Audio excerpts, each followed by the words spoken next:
मुझे कुछ अभिभावक भी दिख रहे हैं, आज पहली बार अभिभावकों को शामिल किया गया है इस सेशन में, पहले कभी आज तक अभिभावकों को शामिल नहीं किया गया।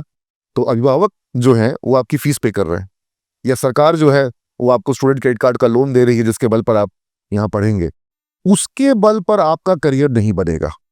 टू बी वेरी ऑनेस्ट, आप जब पर डे क्लास करेंगे, सीखेंगे, नहीं समझ में आ रहा है, नहीं सीख पा रहे हैं तो पूछेंगे, और तब तक पूछेंगे जब तक समझ में ना आ जाए, और फिर प्रैक्टिस करेंगे, प्रयोग करेंगे, करके देखेंगे। करके देखने के बाद ही असली सीखना होता है, पढ़ करके और समझ करके असली सीखना नहीं होता है।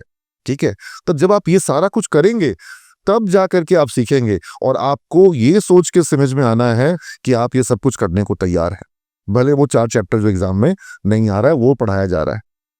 You are getting my point और नॉट? दूसरा, अगर आप बीच में 2-4 दिन एब्सेंट होते हैं तो 4 दिन के बाद जब आप आएंगे तो सब कुछ समझने में आपको इजी रहेगा कि नहीं रहेगा?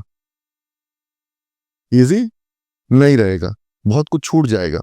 तो मैं यहाँ पे अभिभावकों को भी कहूंगा कि जो भी अभिभावक यहाँ पर हैं, कि अगर आपको लगता है कि आपको आपके घर में आपकी बेटी की जरूरत ज्यादा पड़ती है खाना बनाने के लिए, या कोई चीज का घर का काम करवाने के लिए, या बेटे की जरूरत पड़ती है दुकान संभालने के लिए, खेत में कुछ करवाने के लिए, तो ये कॉलेज में एडमिशन मत करवाइए।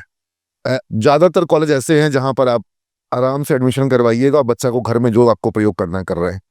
लेकिन अगर करियर बनाना है और समझ में आना है तो तभी आइए जब आप एक एक दिन इंश्योर करें कि बच्चा क्लास कर रहा हो।